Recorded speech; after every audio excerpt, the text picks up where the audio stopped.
Sagung, Sagung. Pada kesempatan kali ini akan melanjutkan cerita Krisnogosostro, Sabu Inten, bagian ke-29.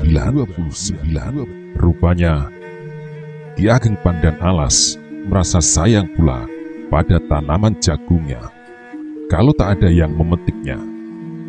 Tetapi karena menunggu jagung itulah, maka Maesa Jenar terpaksa terikat dalam keadaan yang sulit. Pada hari pertama, Maesa Jenar memerlukan untuk mengenal seluruh daerah di sekitar Bukit Kapur itu. Benarlah kata Ki Ageng Pandan Alas bahwa di belakang bukit itu banyak terdapat tanaman jagung yang subur. Sedangkan agak ke samping sedikit terdapat sebuah belumbang yang berair jernih. Demikianlah Maesa Jenar berusaha untuk menyesuaikan diri dengan kehidupan Ki Ardi. Merebus jagung dan membakar daging hasil buruan semalam, kemudian mengelilingi tanaman jagung kalau-kalau diganggu burung, makan pagi, berburu, dan seterusnya. Pada hari ke-8, ia telah mulai merasa jemu, apalagi sebuah tugas yang besar, yaitu membebaskan Krisnogosostro dan Sabu Inten masih menantinya. Tetapi meskipun demikian, disabarkan juga hatinya, sebab jagung yang sudah mulai kuning itu 2 hari lagi pasti sudah masak untuk dipetiknya. Pada hari ke-9, terjadilah suatu hal yang dapat merubah rencananya. Pada hari itu, Maesa Jenar sedang sibuk menyalakan api sebagaimana dilakukan tiap-tiap hari apabila malam tiba. Seperti juga yang dilakukan oleh Ki Ardi. Tiba-tiba telinganya yang tajam menangkap suara beberapa orang yang dihanyutkan angin utara. Suara itu semakin lama semakin jelas, sehingga dapat diterka bahwa orang-orang itu sedang mendekatinya. Maesa Jenar tidak tahu siapakah kira-kira orang yang datang itu. Untuk tidak dapat menimbulkan hal-hal yang tidak dikehendaki, maka segera Maesa Jenar menyelinap masuk ke dalam gua. Di sana, di dalam gelap, ia akan dapat melihat siapakah mereka itu apabila mereka mendekati perapian. Benarlah dugaannya, beberapa orang datang beriring-iringan mendekati perapian. Dimulai sendiri berdiri seorang gagap tegap, sedang di belakangnya berjalan seorang yang tinggi, agak kekurus-kurusan.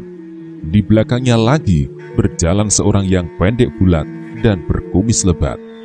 Di belakang mereka berjalan beberapa orang yang tampak garang.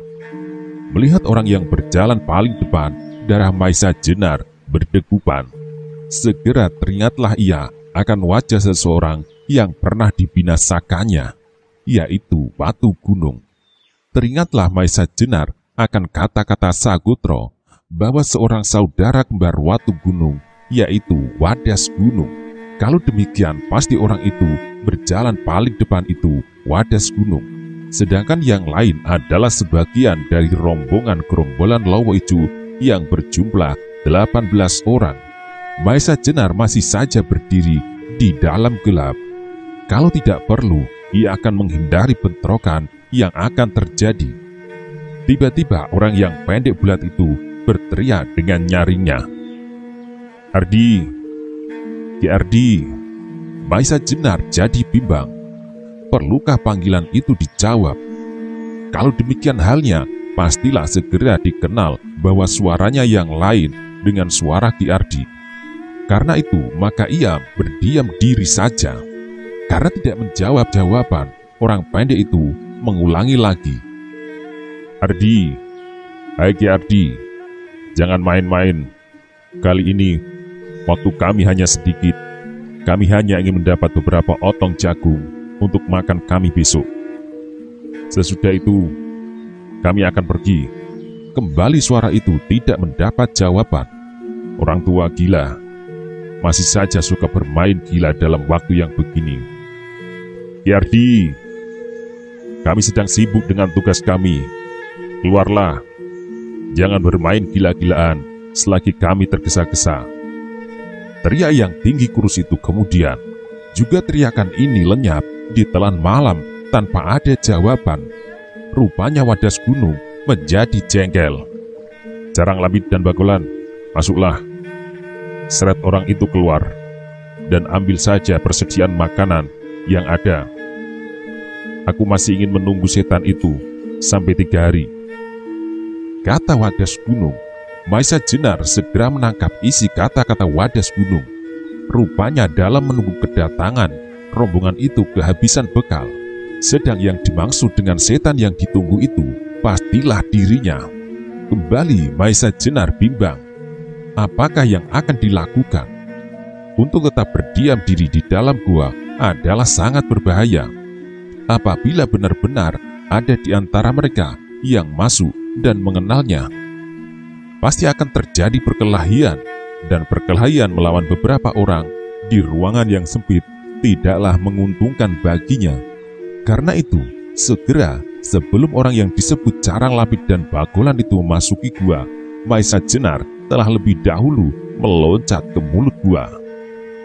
Kehadiran Maisa Jenar yang tiba-tiba itu sangat mengejutkan seluruh rombongan Lowo Ijo, juga Bagolan yang pendek bulat, Jarang Lapit yang tinggi kekurus-kurusan, bahwa juga Wadas Gunung sendiri. Barulah setelah beberapa saat Wadas Gunung dapat mengatur perasaannya, bertanyalah ia, "Siapakah kau yang berada di rumah Ki Ardi?" "Aku adalah anaknya," jawab Maisa Jenar. Wadas Gunung mengerutkan alisnya.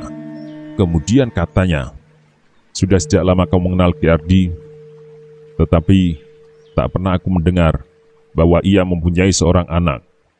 Aku kira tidak ada perlunya untuk menceritakan anak-anaknya kepada orang lain," jawab Maisa Jenar. Kembali Wadas Gunung menari alisnya tinggi-tinggi. Tetapi sementara itu, ia pun tidak habis-habisnya mengamati tubuh Maisa Jenar. Akhirnya diketemukan ciri-ciri yang cocok dengan keterangan yang diterimanya dari Ki Pasingsingan. Karena itu, tiba-tiba saja ia bertolak pinggang dan dari mulutnya berderailah sebuah tawa yang mengerikan yang menusuk-nusuk ulu hati seperti suara jeritan hantu kubur. Melihat sikap Wadas Gunung serta mendengar derai tertawanya, tahulah Maisa Jenar bahwa Wadas Gunung telah mengenalnya.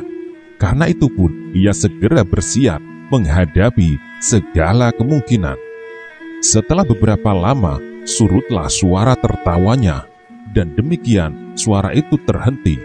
Berteriaklah Wadas Gunung itu dengan suaranya yang nyaring, "Hai, seluruh rombongan yang sedang mencari seorang yang bernama Ronggo Tohjaya. Pantaslah bahwa orang ini dapat memperpanjang umurnya sampai 9 hari, karena ia disembunyikan oleh Ki Ardi. Tetapi bagaimanapun, akhirnya orang itu dapat kita temukan juga. Nah, sekarang pandangilah orang ini dengan baik, amatilah dengan seksama, sebab sebentar lagi ia harus kita binasakan. Sekarang kita boleh mengaguminya sebagai seorang yang perkasa, yang telah berhasil membunuh saudara kembarku, Watu Gunung, dan dapat melukai pimpinan kami, Lowo Ijo. Dendam kami adalah setinggi gunung, sedalam lautan.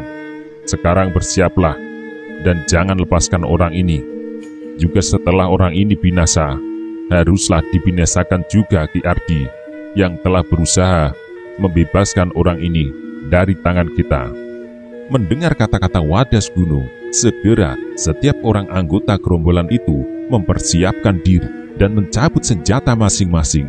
Sebagian besar dari mereka bersenjatakan sebilah belati panjang sebagai senjata yang khusus diperuntukkan anggota rombongan Lowo Ijo.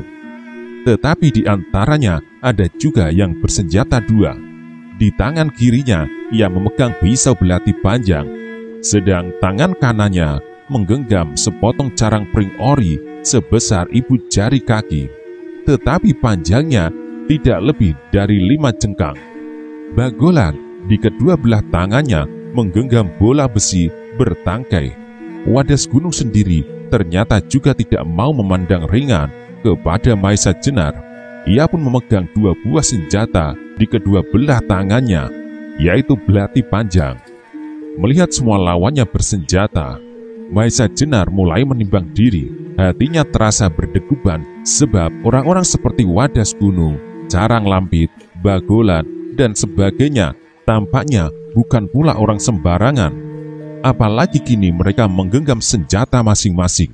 Maka mulailah Maesa Jenar berpikir, di manakah tempat yang paling menguntungkan untuk melawan mereka. Di mulut gua, ia tidak akan dapat diserang dari samping dan belakang. Tetapi kalau ujung-ujung senjata itu bersama menyerangnya dari depan, sulit baginya untuk menghindar. Maka lebih baik baginya apabila bertempur di tempat terbuka. Ia akan dapat mempergunakan kegesitannya, serta mudah-mudahan gelap malam di luar membantunya. Mendapat pikiran itu, sebelum Maesa Jenar mendapat serangan, ia segera meloncat dengan kecepatan yang luar biasa, menerobos orang-orang yang mengepungnya. Dan tahu-tahu Maesa Jenar telah berada di belakang mereka, di dekat api yang menyala-nyala. Secepat kilat tangannya memegang 2 batang kayu yang sedang dimakan api. Dengan kedua cabang kayu sebesar lengan itulah ia siap menghadapi segala kemungkinan. Melihat kecepatan Maesa Jenar bergerak, hampir semua orang sangat heran sampai terdiam seperti patung. Dengan loncatan yang hampir tak dapat dilihat, kepungan mereka dengan begitu saja sudah dapat ditembus. Menyaksikan buruannya telah berada di luar jaring, Wadas Gunung menjadi marah sekali. Sehingga dengan teriakan keras ia memerintahkan kepada anak buahnya segera untuk mengepung kembali. Wadas Gunung sendiri bersama-sama Carang Lampit, Bagolan, Seko Ireng, Cemara Aking, dan Tembini langsung menyerang. Meski dikurangi Sagotro, 7 tokoh itu merupakan tenaga gabungan yang luar biasa kuatnya. Meskipun tidak lengkap, senjata mereka tampak gemerlapan, memenuhi udara dan seolah-olah bergulung-gulung melanda Maesa Jenar. Sudah pasti Maesa Jenar tidak akan dapat sekaligus menangkis serangan itu dari 6 orang yang mempunyai kekuatan yang cukup. Karena itu Maesa Jenar mencari akal. Maka dengan tiba-tiba tanpa diduga oleh seorang pun, Maesa Jenar dengan kedua cabang kayu di tangannya memukul api yang sedang menyala-nyala ke arah penyerangan. Segera bara-bara api serta potongan-potongan kayu yang masih menyala bertebaran di udara dan mengarah kepada lawan-lawannya. Wadas Gunung beserta kawan-kawannya terkejut bukan kepala. Sama sekali tak terlintas di dalam pikirannya bahwa serangan mereka akan mendapat sambutan begitu panas. Karena itu segera mereka sibuk menghindarkan diri dari serangan api.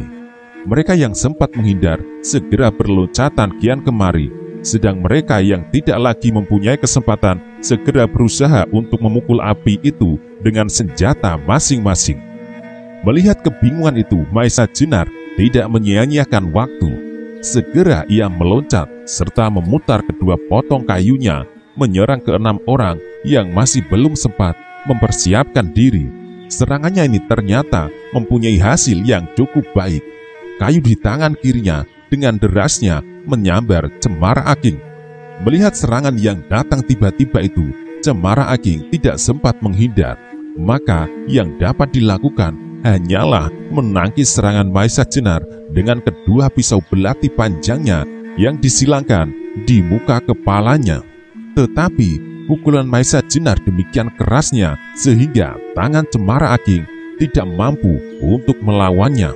Ia tak berhasil menghindarkan kepalanya dari benturan kayu Maesa Jenar. Segera pandangannya menjadi kuning berputaran, serta kepalanya seolah-olah ditindih batu besar sekali. Cemara Aking terhuyung-huyung surut beberapa langkah ke belakang dan akhirnya ia terduduk lemah. Dalam saat yang bersamaan pula, tangan kanan Maesa Jenar sempat menyambar lambung Carang Lampit. Tetapi Carang Lampit ternyata mempunyai kekuatan yang cukup pula sehingga ia berhasil mengurangi tekanan serangan Maesa Jenar dengan carang orinya. Meskipun demikian, lambungnya terasa sakit bukan kepalang, dan ini telah banyak mengurangi kebebasan geraknya. Melihat kedua kawannya dikenai dalam saat yang sangat singkat, Wadas Gunung menjadi bertambah marah. Di samping perasaan keheranan serta keseganan yang merambati hatinya, segera ia pun membuka sebuah serangan dengan menusuk dada Maisa Jenar. Maisa Jenar dengan gerakan yang sedikit saja, dengan menarik tubuhnya miring tanpa mengubah letak kakinya, tetapi dapat menghindari serangan Wadas Gunung. Malahan dengan tangan kirinya ia sempat menyodorkan batang kayunya ke perut lawannya. Melihat serangannya gagal serta malahan mendapat serangan balasan, segera Wadas Gunung meloncat ke samping. Pada saat itu serangan Tembini datang sangat mendadak dengan sebuah tombak terkait. Melihat kilatan senjata dengan cepatnya mengarah ke perutnya, Maisa Jenar agak terkejut. Rupanya Tembini yang masih muda ini mempunyai kegesitan yang luar biasa. Tetapi segera Maisa Jenar melihat kekurangan lawannya. Belum lagi ia yakin bahwa serangannya akan berhasil, ia sudah mempergunakan seluruh kekuatannya sehingga ia tidak lagi mempunyai tenaga cadangan. Melihat hal itu, segera Maisa Jenar dengan sebagian besar kekuatannya menghantam mata tombak Tembini dengan kayunya, sehingga terjadilah suatu benturan yang dahsyat. Tangan Tembini bergetar hebat sampai terasa sakit, sedang tombaknya menancap ke kayu Maisa Jenar. Belum lagi Tembini sadar, Maisa Jenar telah merenggut kayunya sehingga tersentaklah tombak Tembini itu dan terlepas dari tangannya. Tetapi belum lagi Maisa Jenar menangkap tombak pendek itu, Bagolan, orang yang pendek bulat dengan garangnya meloncat sambil memutar bola besinya yang bertangkai. Maisa Jenar melihat serangan yang datang, tangan kanannya yang memegang kayu di mana tombak Tembini menancap pastilah belum dapat dipergunakan dengan baik. Maka sebelum Bagolan mencapai jarak yang cukup untuk mempergunakan senjatanya, Maisa Jenar dengan kekuatan yang hampir penuh melemparkan kayu di tangan kirinya ke arah Bagolan. Kayu itu meluncur cepat sehingga Bagolan tidak lagi dapat berbuat lain daripada menangkis serangan itu dengan kedua bola besinya. Tetapi serangan Maisa Jenar terlalu deras dan keras. Maka ketika terjadi benturan yang hebat, salah satu bola besi Bagolan itu terlempar bersama kayu Maisa Jenar sehingga menimbulkan rasa nyeri yang tak terhingga pada telapak tangan Bagolan.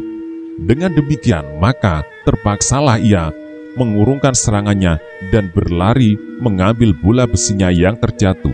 Dalam saat yang sekejap itu, Maisa Jenar telah dapat mencabut tombak berkait Tembini yang menancap di batang kayunya. Mendapat senjata yang cukup baik itu, Maisa Jenar menjadi bertambah garang. Meskipun pada saat itu segera datang pula serangan Wadas Gunung dan Seto Ireng yang bersama-sama, tetapi serangan-serangan itu dapat pula satu demi satu dipatahkan. Demikianlah pertempuran itu menjadi semakin dahsyat. Api yang dinyalakan Maisa Jenar sudah tidak lagi menyala. Hal ini sangat menguntungkan Maisa Jenar yang berpandangan tajam sekali. Ia melawan kerubutan itu dengan berloncat ke sana kemari, menyusup di antara mereka dan kadang-kadang meloncat menjauhi. Tetapi lawannya bukan orang-orang sembarangan. Ternyata Wadas Gunung mempunyai kecakapan sejajar dengan Watu Gunung, sedangkan Cara Lampit hanya sedikit berada di bawah Wadas Gunung. Untunglah orang ini telah dilukainya terlebih dahulu, sehingga geraknya tidak berbahaya sekali. Bagolan pun ternyata tidak kalah gesitnya dengan Gagak Bangah yang bersama-sama dengan Watu Gunung mengerubutinya, ditambah lagi dengan Seco Ireng, Tembini, dan Cemara Aging yang baru dapat bergerak sedikit demi sedikit karena kepalanya masih pening. Di samping itu, mereka masih mempunyai tenaga cadangan yang siap menyerangnya dari segala jurusan. Ketika pertempuran itu sedang berlangsung dengan dahsyatnya, di mana masing-masing pihak berusaha untuk mengalahkan lawannya. Maka di sebelah timur membayang fajar membara. Langit yang kelam menjadi kemerah-merahan, sedangkan bintang fajar memancar dengan cemerlangnya. Melihat cahaya merah itu, hati Maisa Jenar menjadi berdebar-debar. Apabila sebentar lagi langit menjadi terang, akan sulitlah kedudukannya. Apalagi sampai saat itu saja sudah terasa bahwa tenaganya sebagai manusia biasa adalah sangat terbatas. Melawan 6 orang cukup kuat, ditambah lagi yang lain-lain yang telah pula mulai bergerak mengeroyoknya. Adalah suatu pekerjaan yang barangkali di luar kemampuan tenaganya yang biasa. Tekanan yang kuat dari wadas gunung, serangan yang tiba-tiba dari Tembini yang telah bersenjatakan pisau belati panjang, gempuran-gempuran bola bertangkai bagolan, sambaran-sambaran carang ori yang tidak kalah berbahaya, serta tusukan-tusukan parang seco ireng yang dahsyat adalah bahaya-bahaya yang setiap saat dapat merenggut jiwanya. Dalam keadaan gelap, mereka masih agak ragu-ragu mempergunakan senjata itu, sebab Maisa Jenar selalu berusaha untuk membelit lawan-lawannya. Tetapi kalau matahari sudah terbit, akan berbedalah. Mungkin ia tak akan mampu melawan sampai tengah hari. Karena itu, mengingat keselamatan diri, tugas yang masih harus diselesaikan, serta pertimbangan yang sebaik-baiknya adalah membinasakan gerombolan hitam itu.